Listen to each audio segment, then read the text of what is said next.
This is your new filling and capping line, and we thought we'd take the time to make this video and just as briefly as we can, show you the basic setup and operation of the machines, I should say, and some of the little special features and idiosyncrasies, I'll say, of it.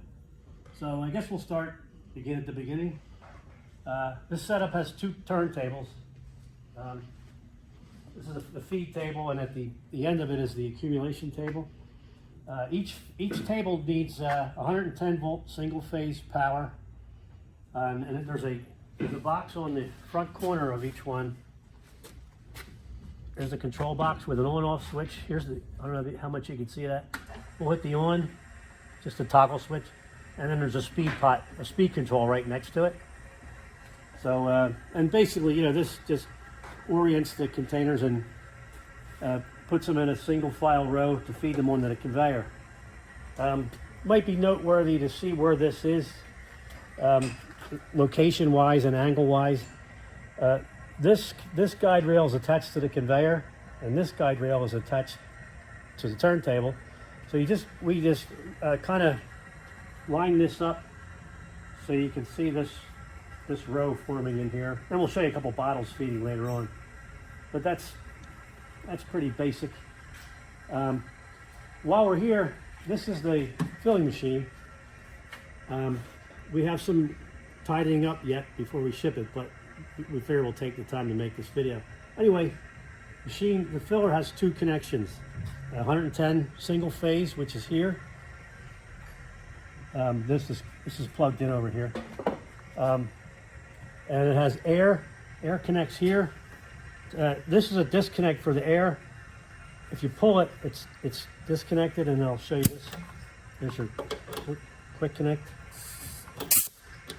And then to turn the air on, push this forward. Now we have air to the filler. Okay. And then there's a power button right here on the side of the filler. This is power on. Can you see it? Right there. That's power on. That must be on for the power of the filler. So we have those two connections for the filler. I guess we'll turn the air on, and then we'll move on down here. All right, moving right along. Now we'll show you basically probably the thing that requires the most explanation. Here's the control box for the control panel for the actual fill. Now this is powered from the filler. There's an interconnect that I'll show you later. There's an interconnection hoses and one cannon plug that you'll have to connect when you get the machine, because we won't break them apart for shipping. But anyway, this is the machine cycle. That will cycle the machine. We're set up to dry run now, so I'll just show you that. We'll kind of simulate one cycle, two cycles. Now, if you notice what the head does, it comes down and it'll fill as it's rising, and it'll stop roughly where the point of the end of the fill will be. I'll show you that. That's adjusted.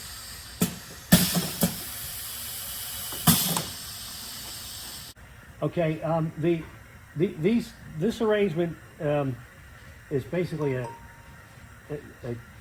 kind of a two-position top or bottom-up fill arrangement. In other words, the head comes down when the jars are located. The head comes down. It starts to fill as the nozzles are rising, and you can set it to stop at the top of the fill line, and then it comes up and breaks away. Now the speed for the ascension, the lifting is set here. This speed control will control how fast you come up. This controls how fast you go down. Obviously you don't want to go down super fast, but you can go down pretty quickly. So if you want to come up slower, you can turn these flow controls in. They all work the same way. Basically, as you crank the needle valve in, it will slow the speed of the air cylinder down in that direction. In other words, this was coming up, so this will slow the speed of the lift. Slow it down if you turn it in clockwise. Conversely, if you turn it counterclockwise, it'll speed it up. Now, that has to be tied in with the speed of the filler. I have a feeling with your product you're going to be able to go pretty fast. Anyway, but ideally you want to come up, you want to lift these nozzles to correlate with the speed that the product is being dispensed, so you get a nice air-free fill. And to do that, you got to tie these together. Now, I'll show you the filler operating.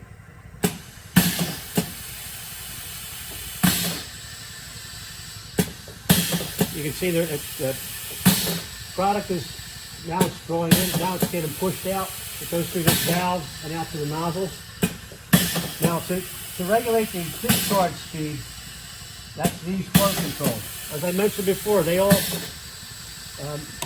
work the same way. If you want to go faster, go counterclockwise, and the reverse is true. If you want to go slower, go clockwise. What that does is it restricts the air coming out of that air cylinder. So these flow controls control the discharge speed, and these flow controls control the intake speed. We have another video showing you very detailed the detailed aspects of the filling machine and actually how to clean it. Just a note, as I always do, if you clean it, when you're cleaning it, if you're taking out these pallets, these components, take the air off so that nobody can trigger it. Nobody can make the machine operate when your fingers are in the way somewhere. Anyway, so you need to coordinate the speed of the fill with the speed of the nozzles lifting. That depends. How close you got to be really depends on the product. If it's a thin product, you can be way off. Put it that way. And also, you want these to be timed together. In other words, you want them to fill at the same speed and then come back at the same speed. Now, this side of the line, this is a 2 line. They operate independently for the most part. They go together when the sequence tells it to go, but they are kind of independent. But this one controls. This one is the one that the head motion is tied into. It doesn't really matter to you, but I'm just showing you that. And while we're on the filler here, I know, as I said, it's in another video, but the quantity is adjusted by these two. These two, if you want, see these handles, like I said, there's detailed videos. That's less, this is more. And you can see roughly where you are, these sensors on the side. What they do, this will dispense product. The sensor reads the piston inside, that it sends the filler back. Also, it's important to note that the retract speed of this machine is important in a way because it's tied into the sequence of this. When both of these pistons are back, that sends a signal for the head to start the next sequence. So, in fact, maybe I'll show you. I'll run.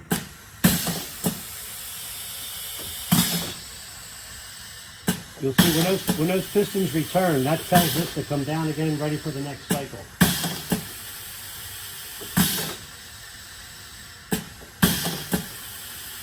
Now, if I'll shut it down for this one.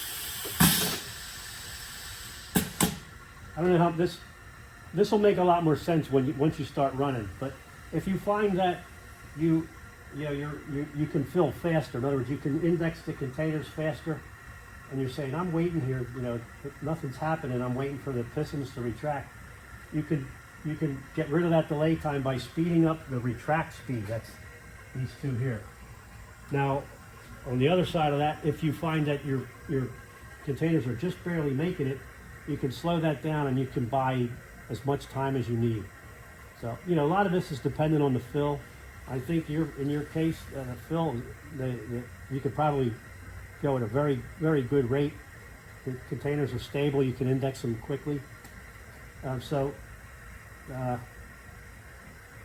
that. Now, these are the index cylinders. The way these work is that, well, when you begin with, you're going to run up containers. You're going to run up to this secondary air cylinder. Now, these will be empty, so you can just put them back in line on your, your next go around.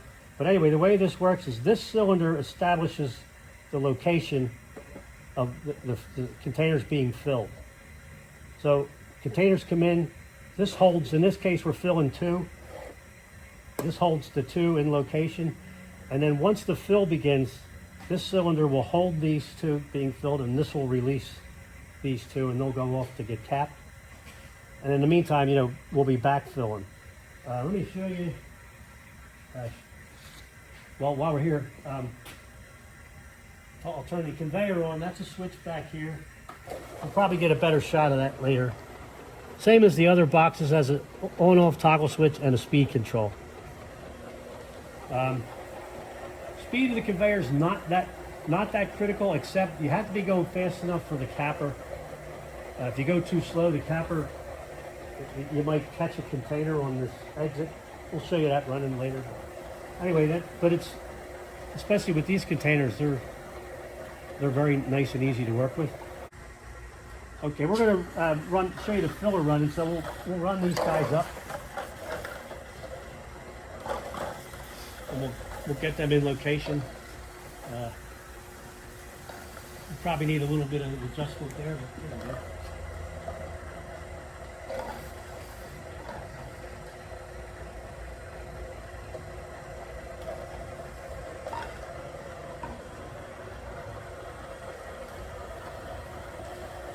Okay, now we'll show you the index. I'll be pulling these off as we go and putting them back so I can show you.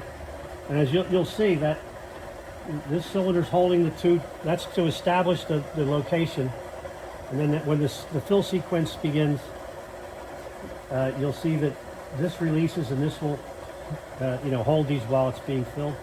And again, you'll also see that the nozzles go down, then they come up as they're filling. And they'll stop at a line where roughly about where the fill level is going to be.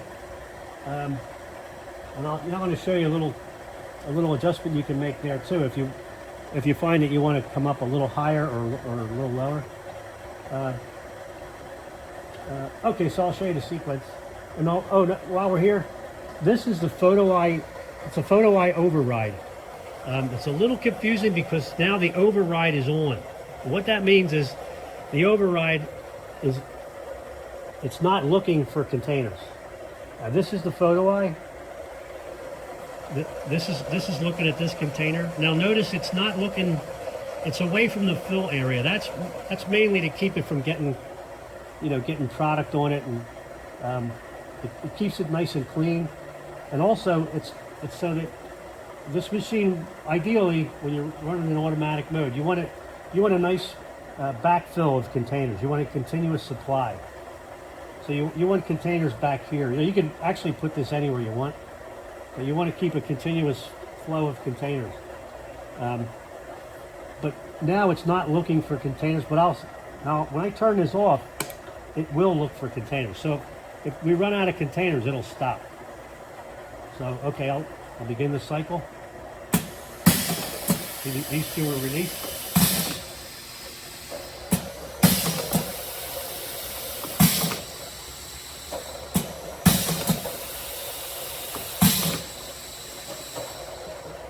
Now you see the eye didn't see containers there, so it stopped. Now this is actually an important thing to mention. When this happens, which of course it will from time to time, shut it off and then fill the containers up again. The reason is that you can get into a spot where if it sees let's say for instance you had only one container here. If a container just goes by the eye, it'll think, okay, I'm okay, and it'll go. So if you run out, just shut it off and then backfill it. Okay, debating, I don't know how much the camera can catch. You know, tell you what I'll do. I'm gonna shut this off for noise. I'm gonna dump the air just so that you can get a better view. As I said, this air cylinder, that regulates the up and down motion of the actual diving nozzle. Now this cylinder here is an upstop. And what that does, the air's off, so I can manipulate this. What this does is during the fill, this extends, and this will prevent the head from coming up any further than what you tell it to. So see, in this case, we're roughly where we think the fill level will be. Now, if you want to adjust that, it's simply this. You can adjust this screw out, turn this out, put the lock nut on. Now, what that does is that'll mean that the head won't lift out any further than where you tell it, where you want the stop level. Now, that may be, you might be lower, you might be higher. You could probably maybe get away with even not using it, but it's actually a very nice feature because it can give you a nice clean cutoff at the top. Okay, moving right along. Oh, another thing, sorry. Down here, the head is adjustable. You can go up or down with it, just by the crank, just like that. And that now I'm all the way down, but if you want to go down closer when you start to fill, you can crank it down, or if you want to go higher, you can move it up. So, right now we're moving right along. Now we're at the capper. You see the capper, when you get it, what we hope to do is leave this right where it is, so that you can plug it right in. But the location of it is right. You'll see these conveyor guide rails they end here. The capper kind of comes in right between this guide rail and this guide rail. But maybe worth noting, about a 1/2 inch, 3/4 of an inch gap. Not a super critical thing. There's a real nice instruction manual on the capper. It should help you, but it's pretty simple. But anyway, when we ship it to you, this section will be pulled this way and down, so we can lift the conveyor out of it. The only other way is to take it apart, which is a lot more trouble. So, like I said, we'll pull this out and probably move it down, and we'll lift the conveyor out, so the capper will go as a separate unit. So anyway. The capper needs this needs 110 single phase, and then it needs air, which is in the back. Maybe we can show you later. There's an air connection in the back with a slide valve, just like the filler, and it's connected. The power button is right here. It's a little hard to find if you don't know where to look. So that's there. Now she'll. All you have to do is press start, and now it's waiting. Everything, it's all programmed and set. And again, there's a great instruction manual on it, but you shouldn't really have to do anything except, well, it's all covered in the manual. And we'll show you how it operates. Let me get some caps. We're going to show you the capper in operation. Now the idea is to get the cap just at least started, maybe one thread. So you get the cap on, and ideally, if you can get it cranked on one thread, you're good. And you have this area to work in. It's okay to hold the container if you want, but they're going to be coming quick. So get them on and let them go through, and we'll show you. I'll just start cycling, dry running these guys through.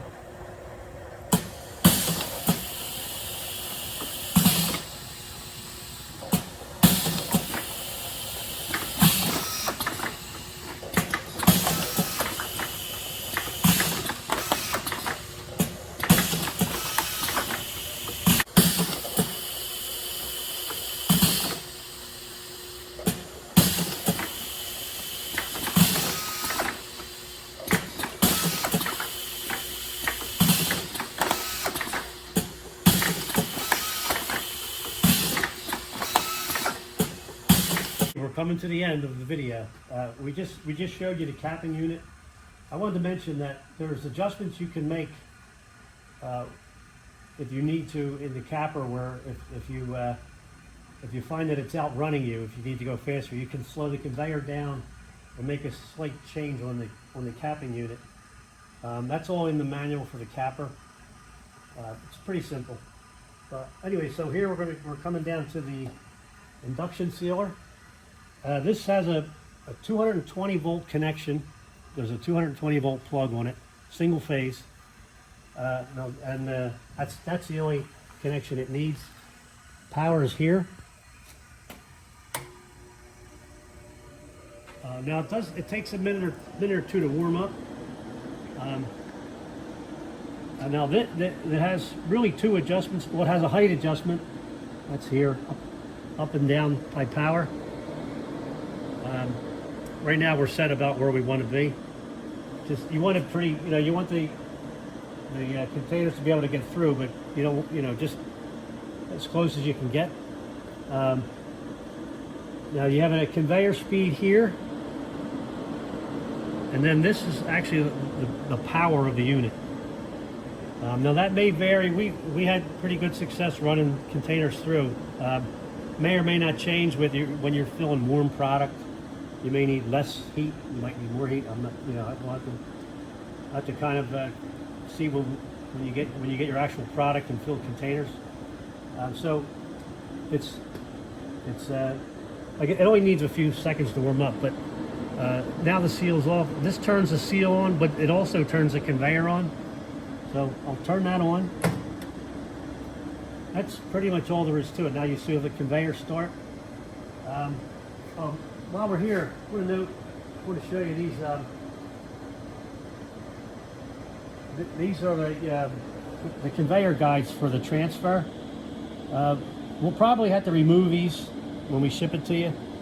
This guy here, this just attaches to the induction sealer. This one here attaches to the sealer, and there's one attachment here on the conveyor. So this goes here and here. And I also noted a couple marks where this will tie into the it's perpendicular to the conveyor. So that hopefully that'll make it nice and easy to line up. So we'll start this up. And you'll see, all they do is walk through.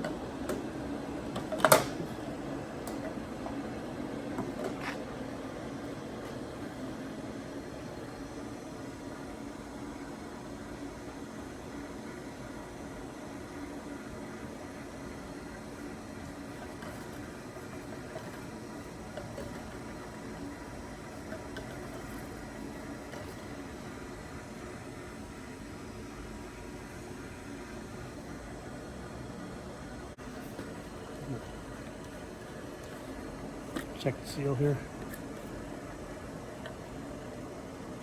There we go. Okay, we're standing from a different vantage point. We're behind the conveyor.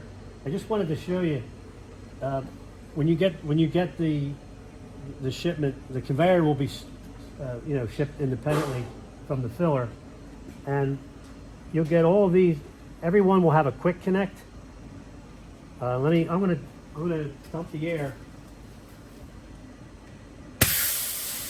and just if you're not familiar with these, the way these work, these will all be color coded. They'll be broken at these inline couplings, and the way they work, if you're not familiar, you push on this ring, and you pull the hose out, and that'll disconnect. Then to connect it, just make sure you push it all the way in. And as I mentioned, so this is where we'll break away one piece from the other. You'll have all these interconnections. Now, two of them are the same color. They're actually not exactly the same color, but we'll identify these so you can't get them mixed up. The other ones are all color coded. And then in addition to that, there's one electrical connection. Disconnect the power. That's just this threaded micro cable. I'll thread that and pull it. oops, turning the wrong one. And you'll see there's a, when you see it in front of you, it's a lot easier, but there's a key that mates with the other side. You line the keys up and then screw them together, and that's it. And also, one more thing, the filler has an e-stop. If you have a problem with a fill, you know, if the container wasn't in the right spot, if you hit the e-stop, the filler will return back to its home position, and it'll stop filling. The connection from the filler to the nozzles are these.